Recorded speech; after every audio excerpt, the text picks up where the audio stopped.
Good evening, viewers, and from greetings to all from whatever time zone you are tuning in from. My name is Brian Lannon, I am your host. This evening's webinar is STEM, and we're using the platform TI84CE. Earlier this week, on Tuesday evening, we ran the same sort of thing with the other big TI platform, TI-nspire. That is now available for viewing on our YouTube channel. So if you like the ideas and wish to see how it works on another platform, you can find that.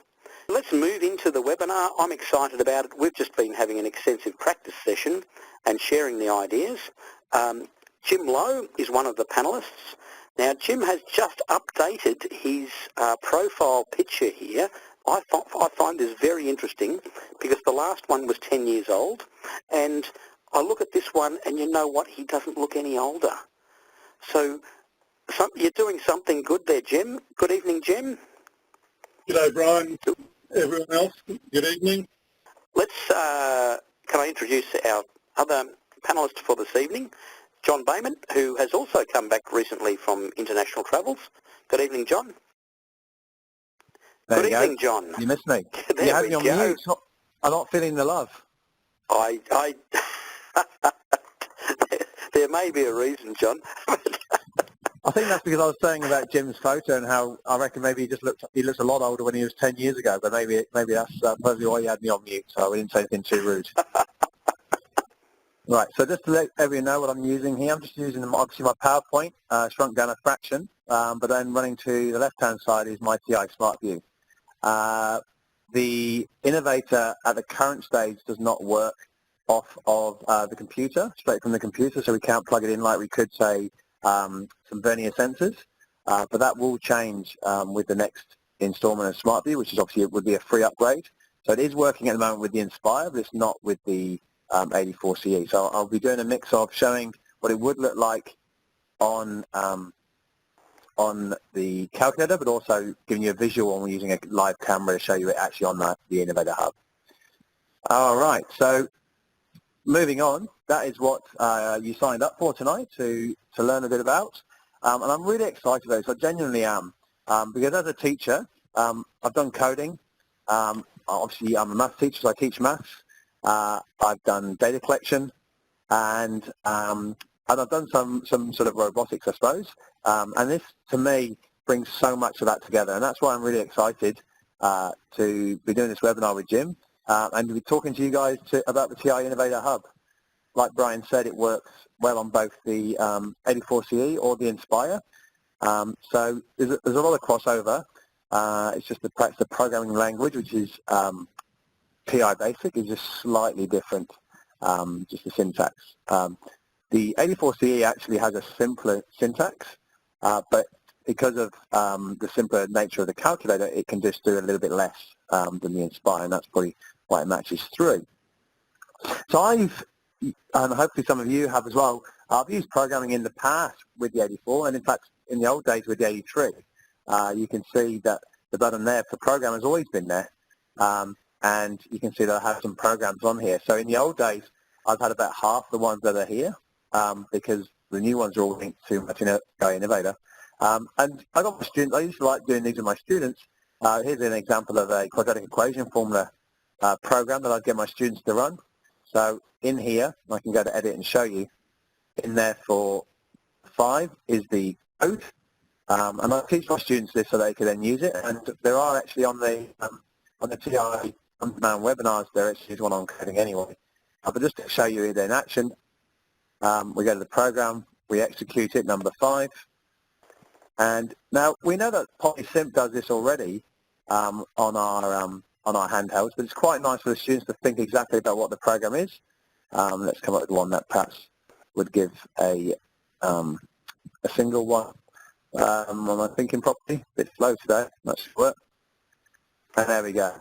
So there's a nice little program hidden under the bonnet, and I start the students normally with just finding one for the area of a triangle and bringing it up from there. So if you haven't, I really encourage you to do so. On the TI website, free resources for 10 minutes of code. I'll just show you that later now. So this is the Australian website. we can see TI codes here in the bottom right-hand corner. And if we click on that, we can see that we can choose whether we want TI codes for the 84 or the Inspire, and then here now the newer one, the TI-Innovator Hub. So I would definitely encourage you to have a play with these and get your students to have a go at it. Already prepared lessons, and like I said, there is a webinar already prepared if you'd like to learn a bit more about that. But the only downside of this, I suppose, really would be that it was always a virtual reward. The kids really enjoyed the fact that they could, produce a program that would give them answers, but it was virtual. They just got a digital response, whether it be a graph, and I can show you, perhaps I'll just show you very quickly one of those. So I've got one to do with the hailstone problem, and here we go. What number should we say? Brian, can you choose a number? 26. 26. How many elements do you think it takes if we half it if it's even and triple it and add 1 if it's odd? How long will it take, do you think it takes to get to the number 1, Brian? So I'm going to go down to 13, is that correct? Yeah, that's right. The hailstone problem. So, and then up to 14? And then I would go up to 14, then down to 7, then up to 8, and then I'm going to go forward to... Triple and add 1. Triple and add 1. Triple and add 1, okay. Yes. Okay, let's run it anyway. Here we go. Okay. Oh, not too many. So we can see that it runs it down the nice little program hidden in here. We can see that it's 11. 11 goes, trying to get that down to 1. Okay. All right. And the nice thing, if we press enter, that there's the graph of it. There's other stuff that I've actually on the one. I see, so it went up and down. Yeah. Gotcha. Yep. So that's really nice in the 84 that all those pages link together. And that's what makes it so, is the coding side of that. And the reason those other lines are there is I've got some stuff in here, is I've got it in Polar form, so I do apologize about that. But we can see it actually happening there. So let's clear that for a second. So I'm just going to Statplot, turn those off. So we can see that programming is useful and really gets students thinking with algorithm, which is what part of coding is. But this takes it to a new level. And I like this quote at the bottom that a teacher said when I was at the conference. And that's really what it's about. It really is. And Tim will show you that in even more detail than me. But it really does take it to the next level and get them to interact with everything around them. And I saw this on Twitter with a gentleman called Sean Junkins, as you can see in the bottom right corner. And I think about this with my students, and I talk to them about this, how we have so much technology these days, so much, and yet we seem to appreciate it less than ever. We just take it for granted, and we have less of a understanding of how it works. I think the aura of perhaps, the very first time that the radio worked or the TV worked, a black and white TV, students don't see, or kids don't see that in the same excitement anymore. They just go, oh yeah, big deal. Whereas I think that coding, if they get them to actually have to do it themselves and create things, they go, wow, this actually is quite tricky. Yeah. So and over the littlest things, you get to just say your name, or hello world. Yeah, exactly. Yeah, and it's so exciting. So the reason where this came from is that the Texas Instruments, the ARM, that is the calculator ARM, is only a very small part of the company in general, and their main section is to make chips. That's what they mainly make, and one of these is one of them here. They made chips that help send spaceships to the moon, and I think that sort of we don't understand that with TI, that it is a much bigger company. So this board here is called a Launchpad, and it is used by engineers and researchers and designers to test new products, test new programs, and to get an idea of what could work with different sensors and what does work. So this has so much potential, which is quite amazing. And what TI have done is they don't want to have all these wires showing and things that can get bent, so they put it inside a nice little box that has pretty much the same stuff on here. If you look at the code, when you get access to one of these TI-Innovators, if you look on the top, the code under there is the same code as this one here. So it's exactly the same, just hidden in a, hopefully, and I think it is, I've tested with my students, a bulletproof box. And it has some sensors that are built in. Sensors, sorry. John, I'm losing your audio there, mate. Can you hear me again now? Yes, yep, we're good now. I'm not sure what happened there.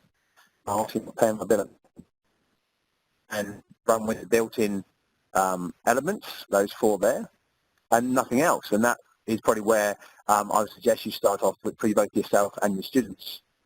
But then you could progress on to adding sensors, both sensors that give input and sensors that give output. In this here, a motion sensor. John, are you moving your screen there? I'm seeing a frozen screen. Looks like we've lost John altogether, Brian.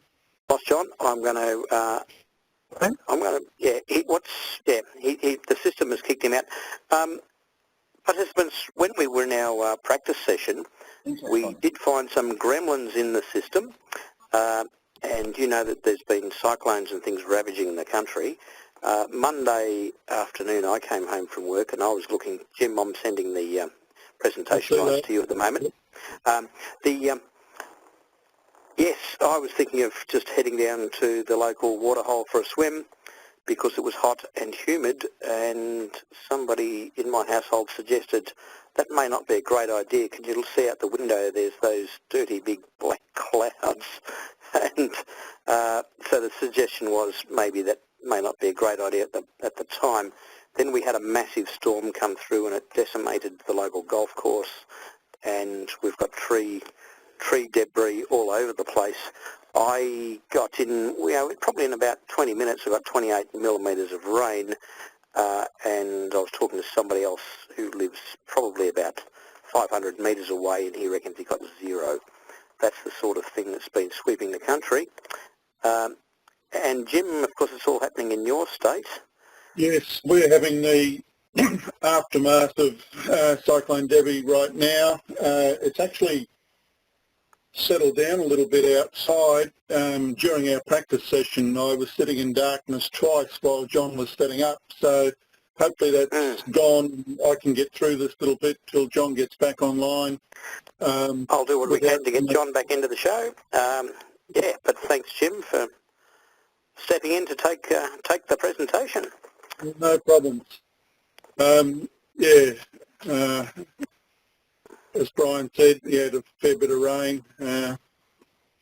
Suburb next to me, I had about 135 mils in 3 hours this afternoon, and that's on top of the rest that's been raining since about midnight here. So yeah, but I can hear you beat my 28. That usually means it's gone. But anyway, on with this presentation.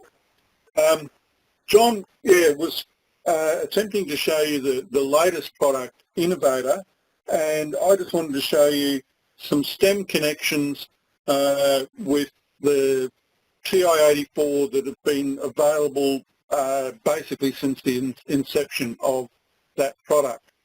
The first thing I think in terms of STEM is to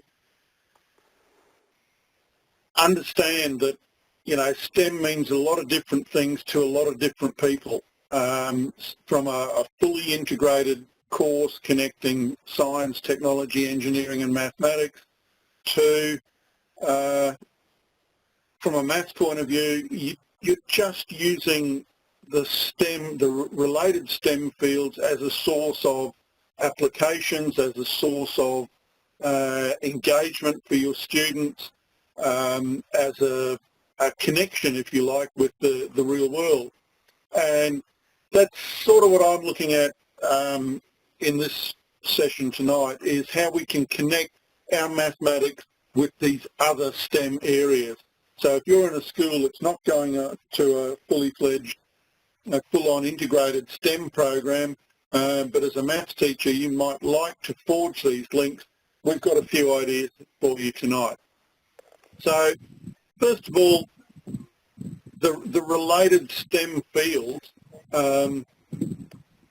provide a massive amount of data, and I've just listed a few of them there. Earthquake, lots of those around the world. They seem to be happening more frequently, or some people would suggest that they are. That site there you can draw a sample of up to 20,000 earthquakes over a set time interval. Specify what magnitude do you want. So we don't want the little ones. We might pick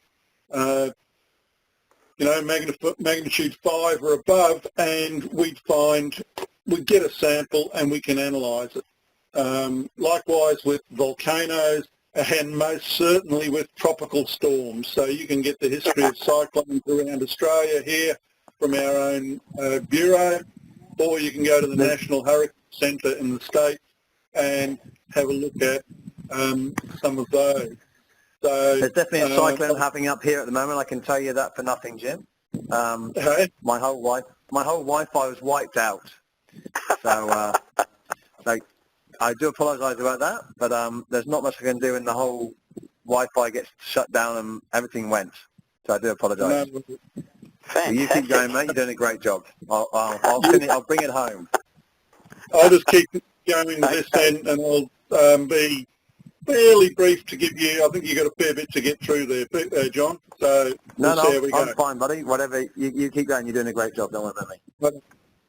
So just, that's what I was talking about there. You can get in here and say we'll have earthquakes over magnitude 5 in the past 7 days, or we can specify a time and so on. So these sites are very flexible, and particularly useful is that you can then specify how you want the output.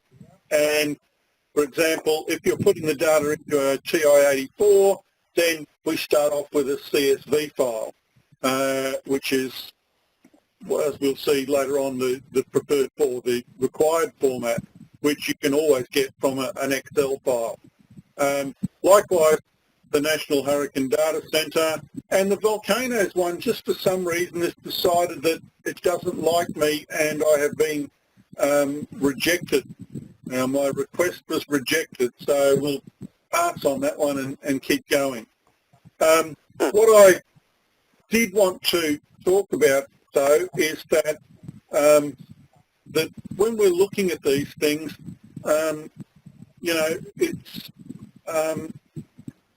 nice if we can get a personal connection with the student. So, yes, things like earthquakes and so on, that's appealing to students, but we can also link it to things locally. And this is a site that I found towards the end of last year that's been really useful, and it's called solarschools.net.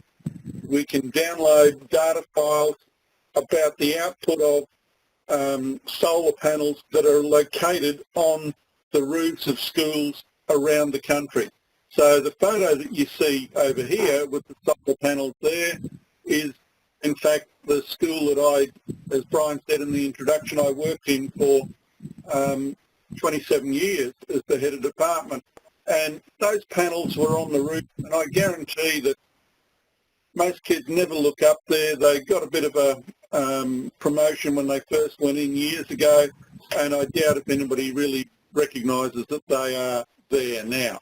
Yet the data, or as well as the energy that those panels are generating being fed into the grid, data about that energy is being collected on this Solar Schools website. So let's have a look at that website, and I'll just show you what you can get on that site.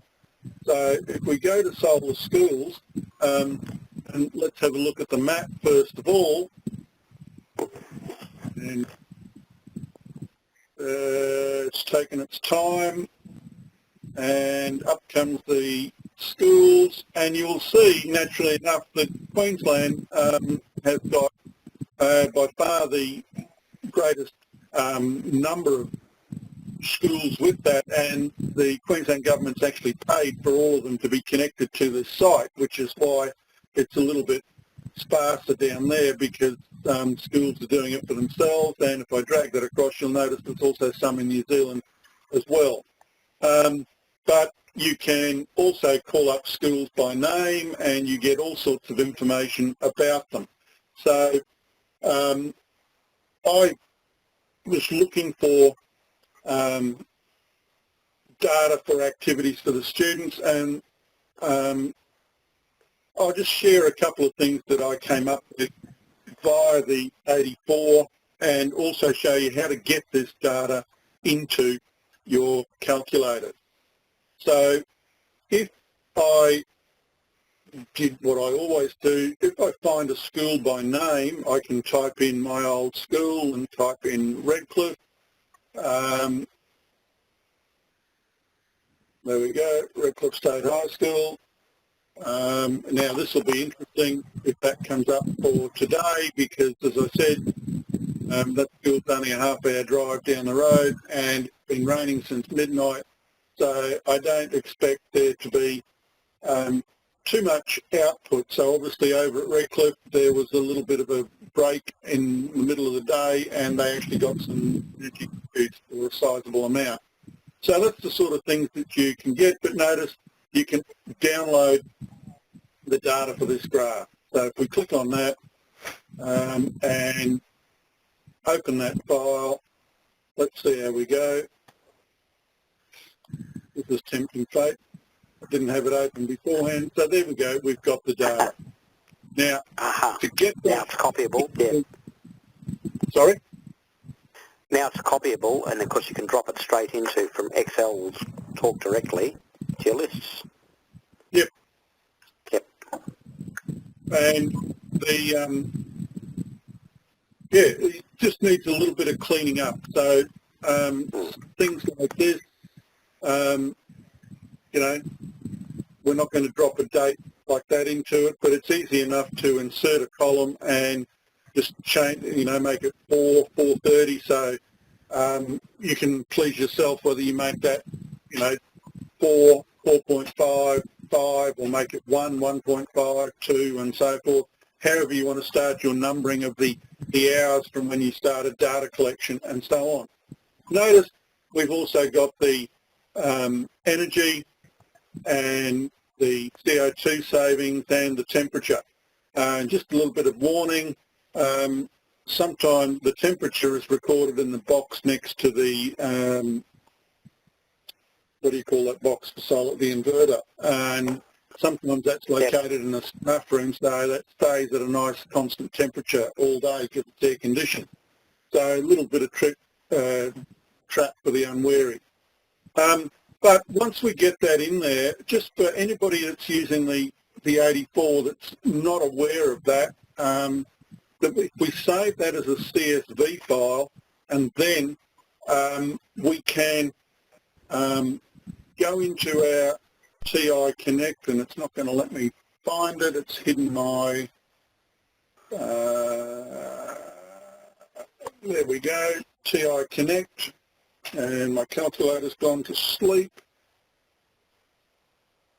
Very useful piece of software, yeah. Yeah. And so there's an action there, and you'll notice that import data from a CSV file into a list or matrix. And so if we click on that, it'll open up a directory window, and there we go. Which one did I, oh, that'll do. Maybe I should go to the folder that says STEM webinar, and okay, click on that. I've got 2 columns worth of data in there, and I say continue, and yes, I'm happy. It's going to be sent to this calculator that I've got plugged in, and there it is. That data's in my calculator.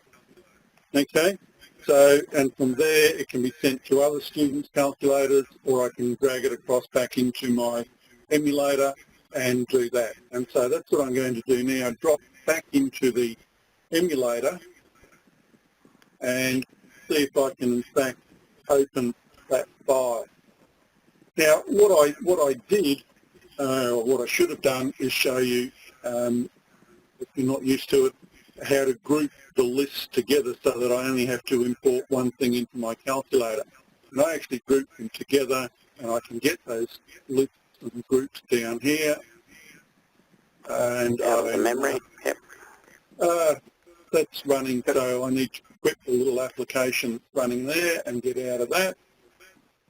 And now it will do what I'm asking it to do, to go into memory. And there's the group, so I'm going to hit 8, and I'm going to ungroup, and there's exactly what I imported before, the two lists grouped together in a file that I've called Solar One Day, and I'm going to just hit enter for that, and I'm going to overwrite whatever's in the calculator. And so, yeah, sometimes people that are sort of new to the 84 don't realise that we have that facility so that we can have multiple data sets, which is particularly useful if you're linking to science and other areas. You don't just want one investigation or one experiment in the calculator. You can save that information, group it together, and then go on and do something else and come back to it and analyse it. And so if I have a look in the stats and edit it, then we've got our data there. I can turn on a stat plot to have a look at it and turn that on, and it's list 1 and list 2, and it's a scatter plot, so that I'm happy with that. I'm just going to graph that and zoom to the stats and have a look at that. And there's the information that, or the output of that solar panel for a particular day last year. Now, I'm just going to quickly change the appearance of that plot, and going to come down here and make it a bar graph. And of course, as a bar graph, I don't want the frequency to be 1. I want list 1 to be the X list, and I'm going to treat list 2, which I can get down here, as the frequency, because that's the actual output. And if I graph that and do that, I'm going to get a bar graph. Now, I'm just going to quickly type in some settings to change the appearance of that.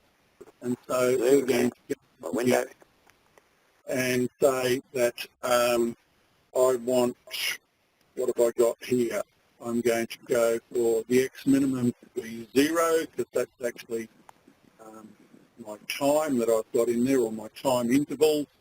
I'll make that go up to 15, and I'm going to make it go up in 0.5 values, and then the output from the panel each half hour is not huge, so I'm going to make this minus, clear it, minus 0.25, and make it go up to 2 and go up in steps 0.25, so that we can see that. And if we've got all that in there, then have a look at our graph.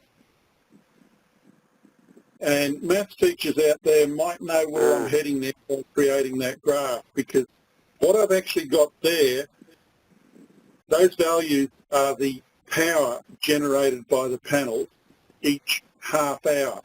And so if each column is representing the amount of power generated, each of these strips here is 1/2 hour, and if I multiply the power by the time, then I've got the energy in kilowatt hours. And so I'm starting to think the area under that curve meaning something to kids, and we could, I used it just in the junior school to get the kids convinced that the area under the curve actually meant something.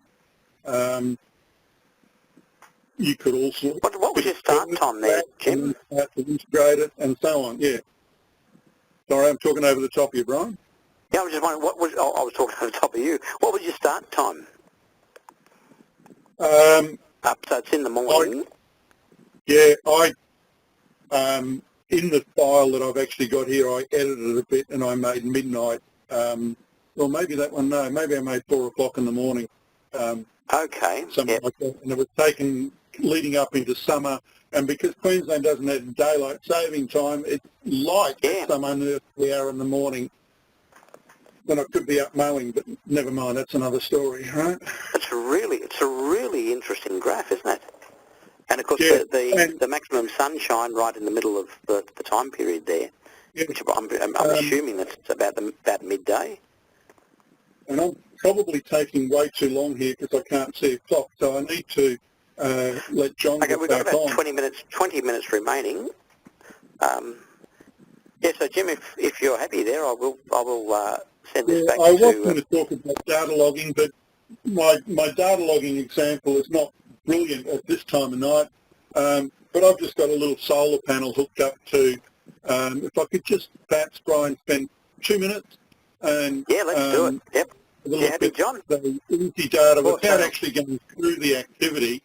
But for those that want to collect their own data, so I've got a setup here just with a voltage sensor hooked up to a tiny little solar panel, and because it's the middle of the night, I've just got a desk lamp here, and you'll notice that if I move this panel, all I'm doing is changing the angle.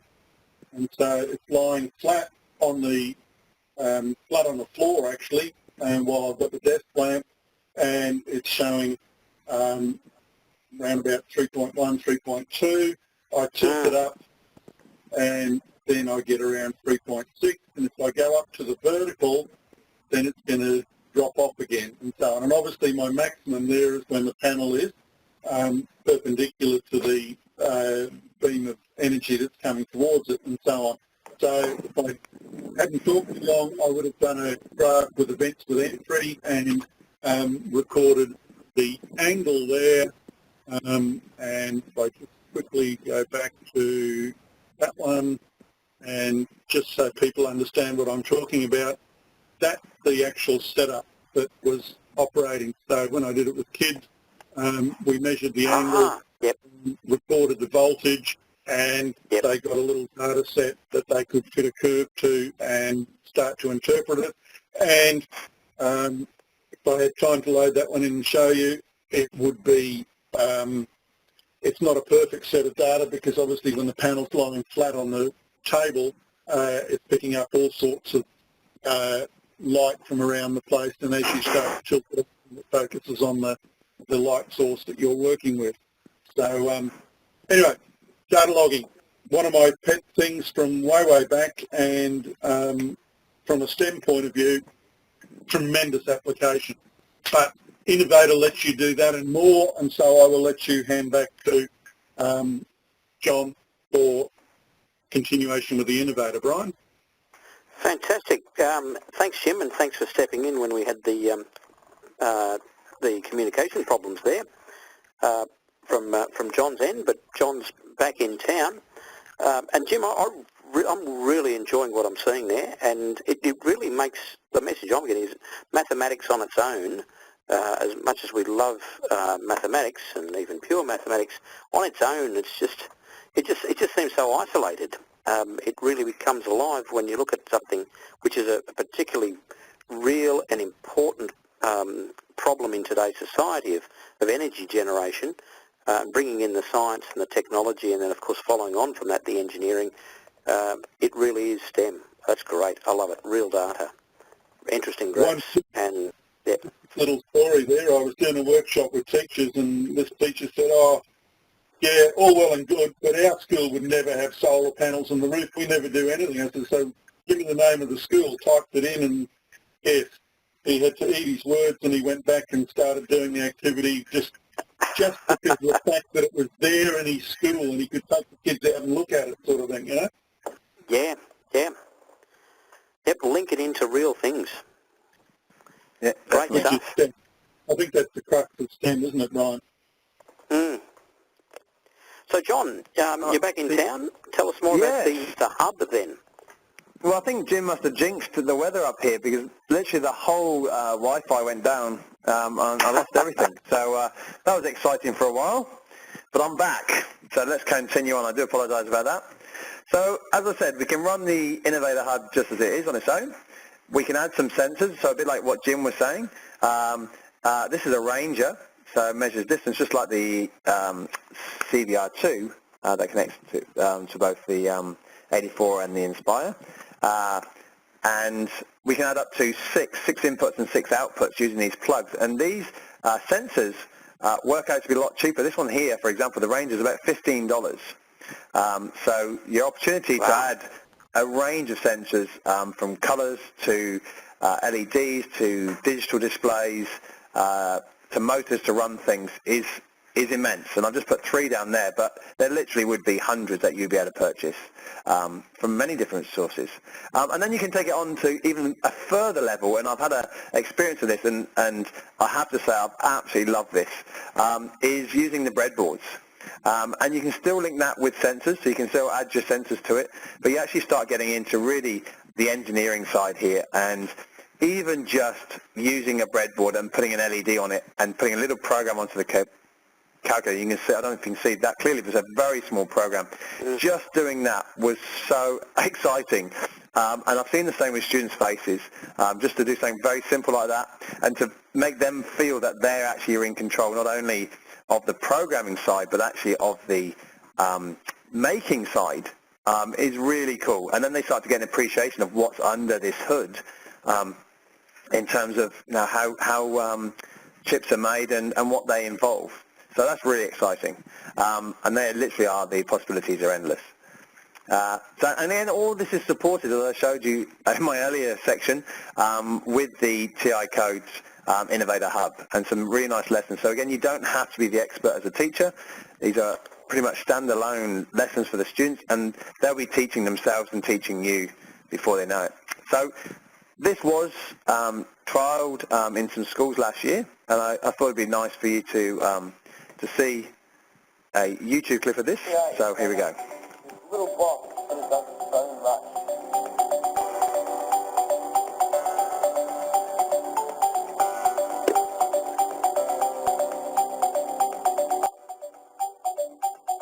Oh, it's incredible. It powers everything, like the motors, the lights, the motion sensors. Quite extraordinary.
That's interesting. Hodson light boxes. Now, they were using those when I was at school, and that's kind of like in the 70s.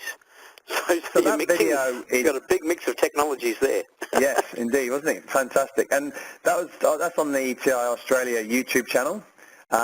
And you could see on the students' faces how excited they were. I love that guy's quote at the end, "This shouldn't be this much fun." And that was all. No, obviously, they were using the Inspire with Navigator, but please don't be fazed by that. Exactly the same works with the 84. Just that was done in Victoria, where they use the Inspire. So in my classroom, this is how it would evolve in my classroom. My students already do 10 minutes of code. They've already done the coding. They understand that. I then would lead them onto the Innovator site. That would lead them into these starting activities linked to the hub. So that's the way that I would progress with this with my students. So what I thought I'd do is I'll demonstrate one. Now, like I said, at the moment, the screen here won't actually run the program. I can show you it on here, but I'll do it on my handheld as well and show you at the same time. I'll show you afterwards. So to start a new program, if you didn't know already, we go to Program, and we go across to New. So we'll go across to here. We're going to create a new one. It's already got Alpha Lock on, so let's just call it BL for Brian Lannon. There you go. All right, and we're now into the program. Works, yeah. You like that? Okay. Yeah, I was going to say Brian, but yeah. I was just trying to save typing so many buttons in. So if we're going to type code in there, we're going to go back into Program. And you can notice that in the old days there used to be these four, well actually not this one actually, this is on the new CE, but in the old ones there used to be these three, the controls, the input and output. There wasn't the color one, but there was the execute. We've now got a fifth one. We've got the color one since the CE's come on board. We've now got a fifth one called the hub. And you can see that, and students learn this very quickly. You can see that to start with, it seems a bit daunting, but it's not as bad as you may think. And you can see that number one says send set. So let's have a look and see what that one is.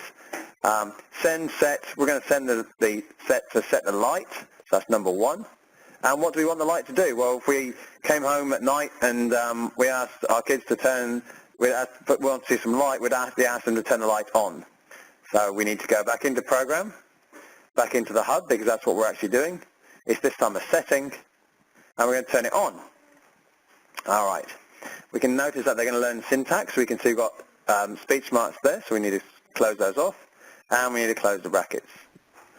So the nice thing about this is that students learn by their experiences and learn by what happens. If we run that program, what's going to happen? All right. Well, let me try and show you now. So I'm just going to get and I use this same thing I'm going to show you now with my students, is I've got a thing called Air Server on my computer, and I'm going to link that so you can actually see live in my room at the moment what's going on. So here's my handheld. There's the Innovator Hub. Can you see this okay, Brian? Yep, looking good. Yep. Yep. And there's one of the ranges I talked to you about and you saw in the video. So nothing's happening at the moment because everything's off, but as soon as I press on, so I'm going to press on here, and you see what's happened over on there. We see that the light comes on. That light over there is the power light. So this does not have its own power, the Innovator. It's being run by my calculator. So it's run by that mini USB to mini USB cable. So if I show you on here now, and let me know, Brian, if there's any dramas. We're going to go to light number one, which is what I called it on here, then call it BL. Now, if I run that, what do you think is going to happen, Brian? I reckon that light will come on. And there you go.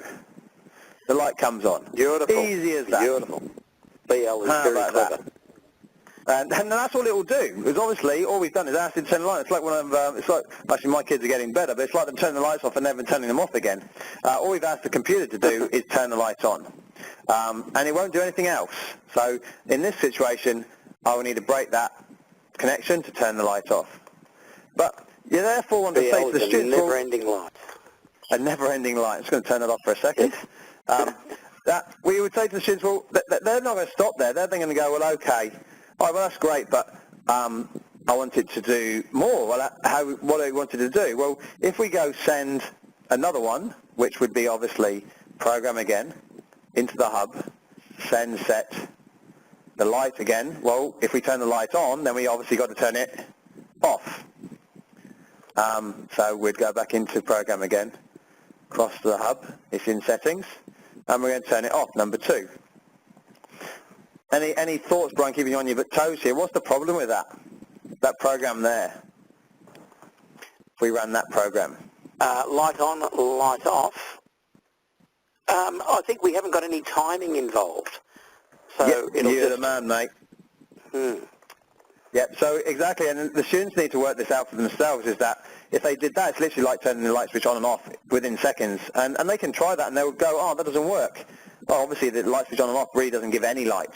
So I'm going to go second insert. Well, what do you want it to do? We want it to turn the light on and wait a moment at a time. Wait a little while. Yep. We're going to wait a little while. All right. So we are going to go into, and I've forgotten for a second where it is. I think it's in. There it is. In the hub. It's in control because it's controlling the system. It's not in the hub because it's not really hub related. It's just you're right. Yep. Yeah, it's just a control. So we're going to wait, and what we're going to wait? Well, we're going to wait for, let's say, 2 seconds. Yep. And then we're going to turn the lights off. And we could wait again at the end, but we don't need to run that. So I'll go back to my camera so you can see this one in action again now. And the program automatically compiles on the TI-84. That's right, yeah. On the Inspire, you have to check it and test it, but on this one we don't have to. Yeah. So here's my light 2 now. You can see here I've got one called light 2. And if I press, I'll try and get the best angle I can. If we run that, light on, light off. And straight away the students then say, well, that's pretty cool. I wonder if I put it into a loop. And that's what they'll then start doing, is they'll put it into a loop, and they'll take it from there. So it really is, the students lead it themselves. Sorry, I'm just going to turn it off. Why is that not turning off? Let's shrink that down for a second. The students really lead it themselves in terms of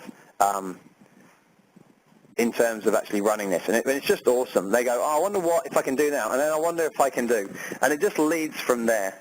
So back on here, here's the screenshot of that, and you can see that you just follow the same process. So that's Skill Builder 1 on the website.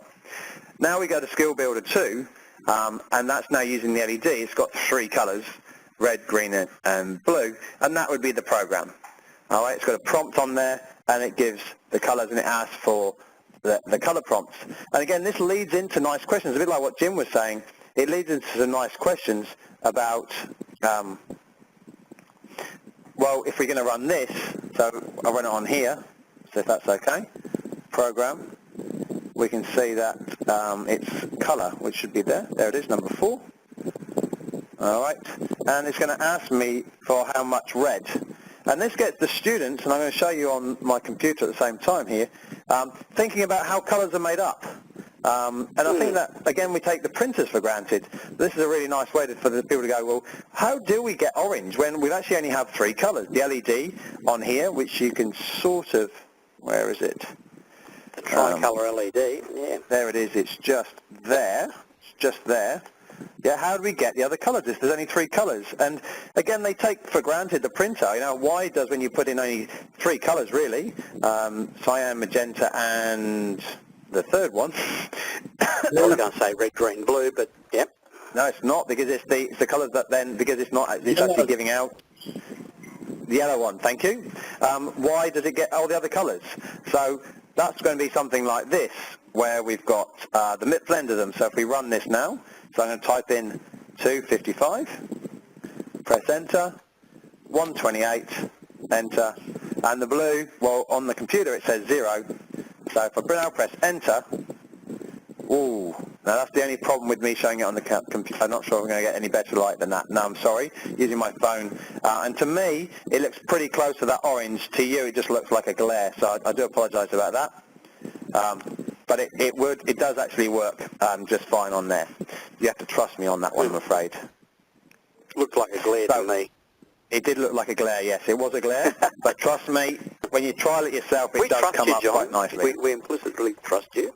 You do? Okay. It was orange. And then here's another one using the sound, and I will again just show you on the camera because I think it's quite useful to see where it is on the camera, on the hub. Sorry. So we can see that on the bottom is the sound box, and that's where the sound comes out of. There's our outputs, so that's where the LEDs and the motors would come out of. On the other side are our inputs, so that would be used for the ranger, temperature, things like that. Here's the breadboard on the back, and external power. If you need more power to run things like the motors, you would actually add external power, and that's why you may have seen in the video a girl with a small rechargeable battery pack. So I'm just going to play that, but I'm not going to play the basic sound. I'm going to play something that takes it a bit further, and hopefully you can hear this. So it's going to be me with many of my hands now. I got this from a colleague. Number 5 It's going to play a song. Brian, see if you can recognise the song. Here we go. I'm just going to get my phone down. Hang on a second. See how we go here. Right, I'll put my phone near it so you can hear it. And we'll play that one.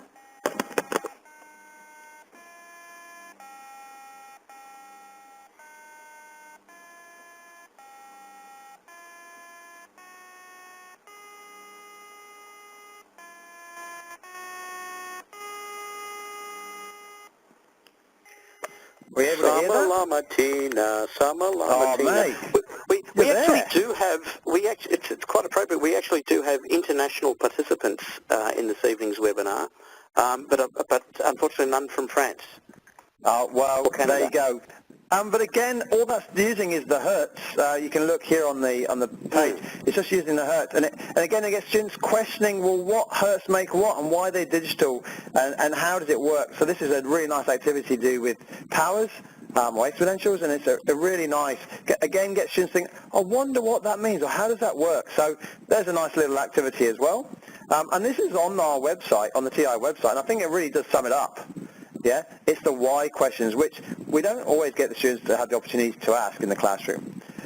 So I will finish with two very quick ones. I can notice that we're pretty tight for time, but I will notice that this is really the why. And I may leave out the piano one, but I'm going to show you one that I've done. I knew about this called a theremin, but I never knew how you could actually how you could do it. So a theremin, if you didn't know, is a musical instrument that actually works. I'm just going to put an input in here. It works by distance away from an object, and if you Google theremin and some amazing music that gets played. It's played digitally, but it's on distance. So I've now plugged this in, and I'm going to go to Program, and it's aptly named C. And what's going to happen is I've got it set so that it will measure distance using the Ranger. That's why it's an input, and it will play a sound. But obviously the sound, so I may just turn it sideways, the sound will actually come out depending on how high my hand is. So you may be able to hear that. I'm going to take it away from my ear for a second so I can talk at the same time. So we can see that it's measuring the distance and it's therefore converting that to a note. And that's not changing because obviously I've got it set at the same distance. But if I now, can you hear the noise at all, Brian? Yes, I can. Different okay, distance, so if I now try and do, I'm going to give you a different note by putting my hand here. Hang on, give me a second.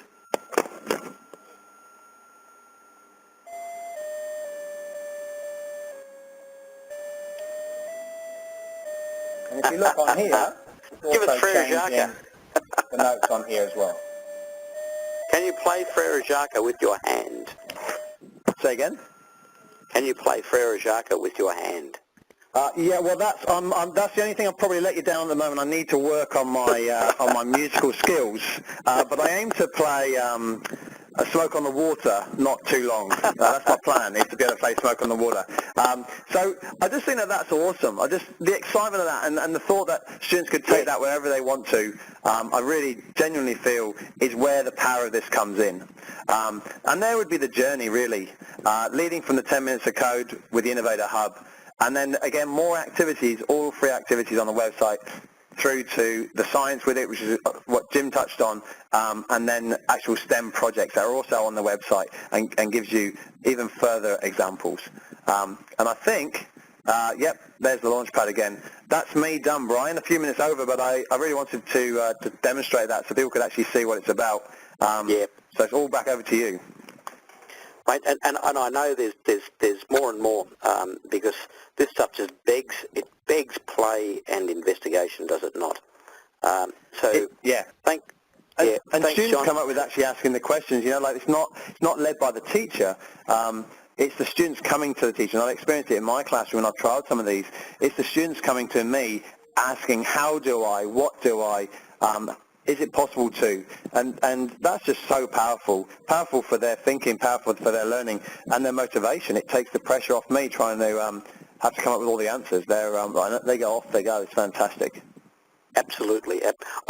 Just if my classes today, I'm teaching at a TAFE college, technical college. I had a class of motorsports students. They're learning about the motorsports industry, and then a class of engineering students. And I had them both messing with the coding. I didn't have the Innovator but the coding, you just start them on it, and they want to do more. And you just said, what happens if, and how do I? Once started, they're into it. So thank you, John, and thank you also, Jim. Thanks, Participants, you tuned in for a webinar on STEM, and you absolutely got it. If you can't see the science and the technology and the engineering potential growing from this, then then what is STEM? The mathematics, of course, is still there, but mathematics on its own is looking very lonely without those other components. So thank you to both of our panelists this evening. Participants, I'm about to close the webinar. When I do that, you will get a screen on your page inviting your feedback. If you're as inspired as I am, you're going to write positive things in there about our two presenters and what they've done for us this evening. Thank you once again to both of them. Participants, within a couple of days, you'll be getting a follow-up email that gives you links to the materials that the presenters are making available to you.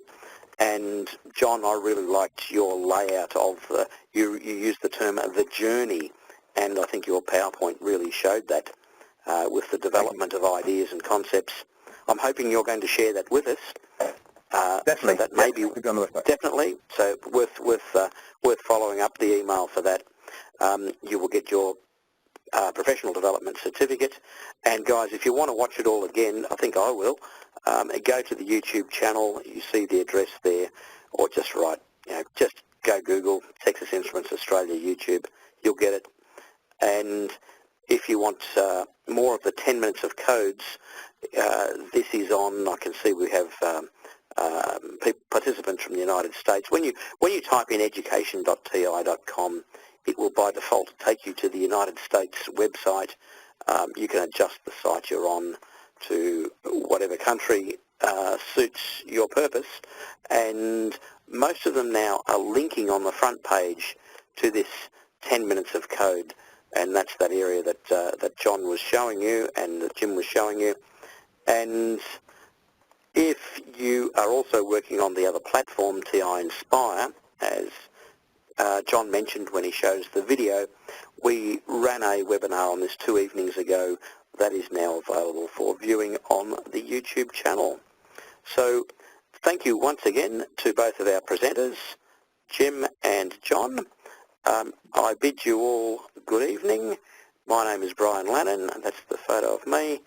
And I'm closing my screen and I'm closing the webinar. Thank you, presenters. Good evening. Thank you, Jim. Thanks, Brian. Good night, all. Good night.